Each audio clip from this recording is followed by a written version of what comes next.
I'm so excited to chat with you. I have known you for a while, and what is an interesting story about that is I feel like we met just as a coincidence of being in the dance world. I find you to be an incredibly social and creative person, and you have a lot of creative interests. You were a dancer, you are now into costume design, and I am so excited to dive into that a little further with you. So why don't you tell me about your sort of early childhood training? I know you had like a crazy path that led you different places. Yeah. I grew up in New York City, in Lower Manhattan, and I was in music school from when I was really little. So I was in a choir, and I went to the 3rd Street Music School. And then when I was 9, I went to the American Boy Choir School, which is a boarding school in Princeton, and it's a touring choral ensemble. So that's basically like 9 through 13, I was at that school in Princeton. And then I went straight from there to Interlochen, where I was studying music. Mm-hmm. And I was a voice major at Interlochen from my freshman to my senior year, but I started taking a non-majors dance class in the middle of my freshman year, which was like PE. Uh-huh. Yeah. You know, like if they didn't have sports at Interlochen. Right. So you either had to take one semester of PE, or you could take general dance, it was called. Huh. So I took general dance, and I really loved it. And I loved going to the dance shows at Interlochen, and like observing how the dancers were such a tribe. Mm-hmm. And I took general dance, and then I took it every semester. I was like, I love this class. It was 45 minutes in the morning, and it was fun. So in my last year and a half at Interlochen, I asked the dance program if I could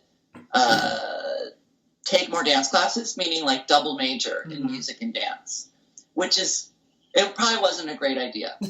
Just too much to do. It was so much to do.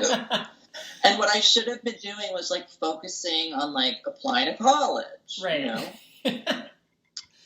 But it's fun. It was fine. I didn't actually dance became a lot less fun once I was doing it more seriously, because I was surrounded by people who really knew what they were doing, and I was sort of overwhelmed. But I had a very easy body, and that ended up serving me well in terms of giving me some confidence to move forward with dance. In my senior year at Interlochen, Betty Jane Sills, who was on faculty at SUNY Purchase, came and staged a dance.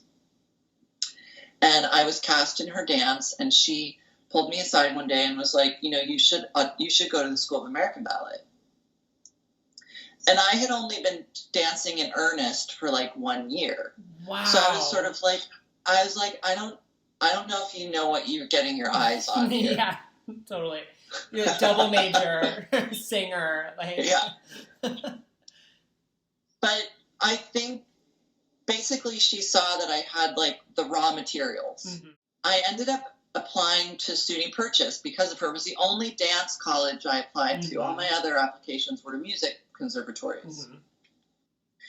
And I made a choice to go to Purchase based on the fact that music and singing are a thing that you really come into maturity later in life, whereas dancing is something you kind of need to develop the coordinations and muscularity when you're young. That's such a pragmatic way of looking at your future. Thank you. Yeah. I wanted to keep my options open. Yeah, of course. So I went to SUNY Purchase, and I had a great time, and it was a new experience in terms of how structured the like modern dance curriculum was. And I was learning, you know, Graham, and our partnering teacher was from Taylor, and I was taking Cunningham on 1 day a week from Kathy Kerr, and so that was great. And then, but the ballet faculty really was like, you're a ballet dancer, you're a ballet dancer, you're a ballet dancer. So I went to Pacific Northwest Ballet as a trainee, and I was there for 2 years. And then I got a job at BalletMet in Columbus, Ohio. Mm-hmm. And I danced there for 3 years, and then I got a job at the Alberta Ballet. Have I gone too far? This is good. I'm collecting info here. Oh, okay. So then I went to the Alberta Ballet in Calgary, and I danced there for 3 years. Mm-hmm. So at this point, I had accumulated kind of like 8 years of company life. I wanted to move back to New York. As I was preparing for that transition, I got a job with the Suzanne Farrell Ballet, just in case, because it's a summer job. And then I got calls from people at Shen Wei Dance Arts who were like, Shen Wei's looking for a tall guy. Mm-hmm. And I was like, well, I'm coming back to New York, so I auditioned for him, and then I had this like trial period with the company, and then I ended up dancing for the company for 2 years. Love it. Which was great, because then I didn't have to join the Suzanne Farrell Ballet, which I was already nervous about. And fruit fly. Got it. And then I danced for Shen Wei for 2 years, and at that point I like was full Saturn return. I started to be like, how am I going to stop dancing? I did The Artist's Way, which is this like Julia Cameron like self-help book for arts people. Mm-hmm. And within like a few weeks of starting the book, I applied to school, and I got to school, and then I also I auditioned for the Lar Lubovitch Dance Company. And once I joined Lar's company, I was like, look, I start school in the fall. Mm-hmm. And he was like, that's okay, we'll figure it out.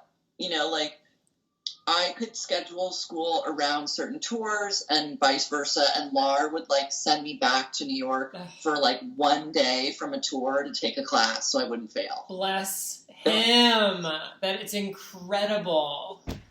It was amazing. So literally the entire 3 years I was dancing for Lar Lubovitch, and it was like a time in the company where there was like a lot of touring and performing. Big then, yeah. I was in school the entire time. That's crazy. And so it was insane. So like my graduation from FIT and my finishing at Lar was like simultaneous. Yeah. What's interesting to me about your sort of trajectory is that it seems that you've always influenced your training with other styles. Like, you didn't just go off to a ballet school, you went to Purchase and you learned modern, and then like full circle, you're then dancing for Shen Wei and Lar Lubovitch. And I wonder if those foundations maybe influenced that later work, or if you were doing more contemporary work at BalletMet, like how all of that intertwined. Oh, for sure. Like, my time at Purchase was so fundamentally important because it allowed me not only to experience physically modern dance vernaculars, but I saw them. Yeah. I was able to like go to performances. I remember seeing the Juilliard kids do marimba, which is a Lar Lubovitch dance, in 1998, and I was like, I remember it was the first Lar Lubovitch dance I'd seen, and I remember looking at it and I was like, I'm going to do that. And I literally knew, I was like, I'm going to do that. Like, that's the right thing for my body. That's amazing. So then the ballet thing just sort of snowballed, and it took you a while to get there because you were just like, I was told I'm going to be a ballet dancer, you know? My time in ballet companies was definitely valuable in terms of like getting it out of my system and feeling validated in that way, and like dancing Serenade and Divertimento number 15, like doing sort of iconic repertoire that I'd always sort of like wanted to do based on my schooling. But I wasn't in it for the long haul like some ballet dancers. Yeah.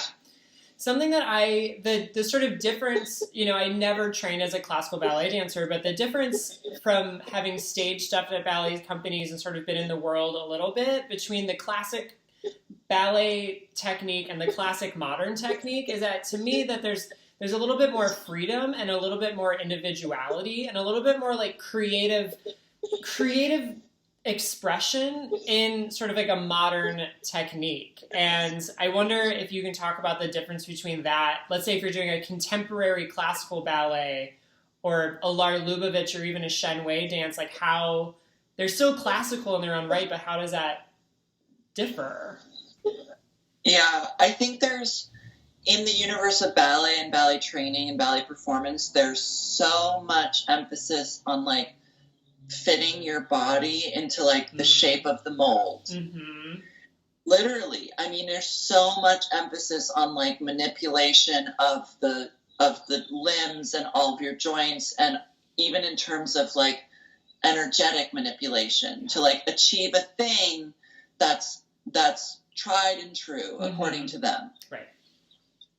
And in modern dance vernaculars, obviously there is some of that with like Graham and Cunningham. There's shapes that are kind of finite that you're in an attempt to achieve. Yeah. But the kind of energetic structure, particularly with Cunningham, where it's like it's so broad in terms of time and in terms of dynamics, that I feel there is more room for personal interpretation. Yeah. And also those kinds of modern dance educational forms are often taught in conjunction with composition. Yeah. So when you're in an environment where you're having classes that emphasize improvisation and creation, you're learning so much about yourself and about what your body innately wants to do. So I took that with me from Purchase very strongly through my ballet career, and I really had trouble divorcing myself from what my body wanted to naturally do. Right. And in doing so, I really prevented myself from getting hurt. Huh. Because there's so much emphasis in ballet on shaping your body into a thing it doesn't necessarily want to do. That people are always on the precipice of injury. Right. Right.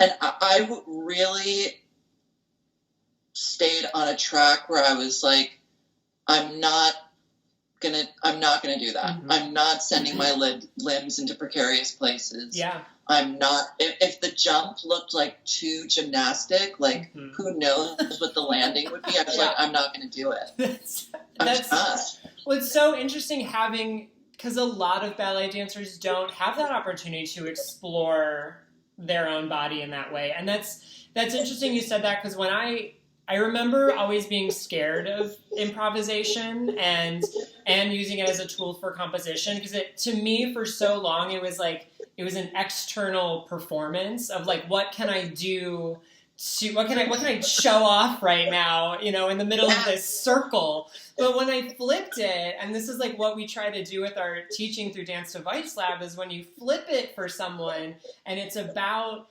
really just investigating yourself and using it as a tool to figure out how your body just works without a codified form, it's really valuable. So valuable. Yeah. And the conservatory structure, or just like dance school in general at a university or a conservatory, is a place where conversation is imperative. And it's a part of the curriculum, and you're forced to learn how to discuss what it is you're doing. Yeah.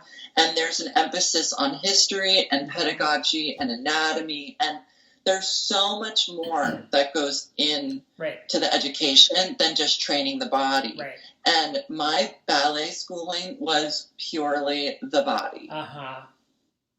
And so, but I already had like the seed of the curiosity coming from Purchase. And I didn't ever really let go of that. I love that. That's so interesting. Because you are one of the only dancers that I know of that has really, some ballet dancers cross over into more of a contemporary form, but to go all the way to Shen Wei, is like a complete other end of the spectrum. So I feel like you've really done it's funny because when I think about like ballet, and then somewhere in the middle, like Shen Wei, Lar Lubovitch is even like closer to ballet. But then a lot of what I do and did in New York was even like further this way, which was like dancing for Jack Ferber, like dancing in some garage, Absolutely. Like, so New York facilitates opportunities to very quickly expand your notions of what dance performance can be, and how you approach presentation with your body. Mm-hmm. I love to tell young dancers when they're coming to New York and they're like, what show do I see? I'm like, go see Wicked. Yes, go see it. But also go to Nyla, go to the Joyce. Go see something that you don't even know what it is, and that will spark something, because that is very real and very relevant to the dance community. Totally. Yep, go to Bushwick. Go to someone's loft and see who's dancing. It's really fun, actually.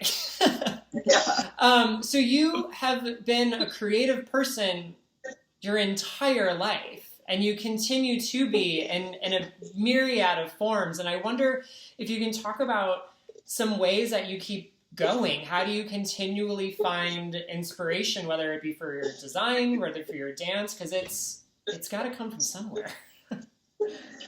I find a lot of inspiration from viewership. So whether it's movies, other dance shows, music, museums, I really make an effort to be out in the world, attending performances, going to exhibitions, etc. And I know that there are creators who make a point of kind of shielding themselves from outside influences. But I really don't believe in that. I really believe that in order to stay curious and stay contemporary, you need to have an understanding of what is happening in the universe of art around you. Yeah. And even if you don't live in New York, now there's like this computer, that we have access to so much information. So I just feel like that's how I stay inspired and continue moving forward in my own practice. And then how do you sort of put that into your work? I think of sort of the dance studio owners and the teachers that we work with that, choreograph dozens of dances every year. Then May rolls around and it's like a whole nother 30 dances that have to go around. And there's something about, for me, when I was in that environment, there was a sort of repetitive nature that I felt like I was like treading water with my creativity a little bit. And I felt like I was like going back to my similar tools. And I wonder how you keep using that inspiration to reinvent yourself and reinvent your practice. I think there's a notion for people who make something in particular, like dance, that you go in the studio and you just keep trying to make steps and hopefully you arrive at something new. Yeah. What I realized for myself a long time ago is that for me, there is something to finding newness through output, where you just put out and something happens. However, I think there's also this imperative for me to kind of change the whole process. So I need for myself to often reimagine the process itself. So my way into designing sometimes is very traditional. Sometimes I get inspired by the music or painting, and then I go through the design development process. However, things are more fun, more interesting, and help to kind of reinvigorate my own creativity if I completely change that format. So if I make a game of it, or if I allow myself to get inspired, not through traditional viewership, but through I found this weird piece of lace or something. Everything has to be about that. So if I give myself parameters that become almost like a game, it allows different parts of my brain to fire. And in doing that, I get away from myself and my bad habits as a creator. That's interesting. It kind of sounds like a comp class. Yeah, exactly. You want to move your elbow, move your knee, and you've sort of taken that to a different form. Right, and what you find in doing a comp class is, especially if you've had a good teacher, they're not telling you like how to make moves. They're telling you how to create different containers to place movement in. And that will encourage expansion of your already understood vocabulary of movement. Yeah. So I had Kazuko Hirabayashi for comp in college. And I also had Neil Greenberg. And they created these really easily understood containers in which to, they're just assignments. So it's like, you have to do a site-specific assignment. You have to do a project with a prop. You have to do, and the parameters are very finite. And because of that, it really opened up doors to creativity for all of us. Because if you just keep doing the same thing over and over, like one body in a huge space moving, it's like you're never going to arrive at something. So if you place it inside of a form, you will have to problem solve, and that will eventually lead to further creativity. That's so interesting. It's like scaffolding. You just like have a step, you build another layer, and then at the end something, your Legos have stacked and there's an entire beautiful castle there. Exactly. They don't, like, comp class, I think, traditionally begins with improvisation, just to open up the body and open up the mind to the possibilities and to your desire. The next step is taking what you understand about your desires and then translating that into something that can be presented. It's not indulgent in the way that improvisation can be. Right. Because it is a visual art form. You're creating something to be seen. There is an output that is required with our field of creativity. And I think that's so interesting how you've been able to take all those tools that you've learned and made as a dancer and put them into a completely different skill set and profession. And it seems like you live by these concepts. Well, Reid, you are such a gem. This has been so insightful and so delightful. I didn't know some of those little details about your journey, and you completely live a creative life, and you have such a positive, contagious spirit. And I'm so excited for people to, within our network, to learn a little bit more about you and your creative practices. So thank you so much for sharing. Thank you. I mean, we've shared a dance belt, and now we share this information. That's right. That's completely right. Well, I look forward to connecting soon, and thank you for chatting. No problem. I am excited to see you in real life one day. Yeah, soon. Bye. Bye.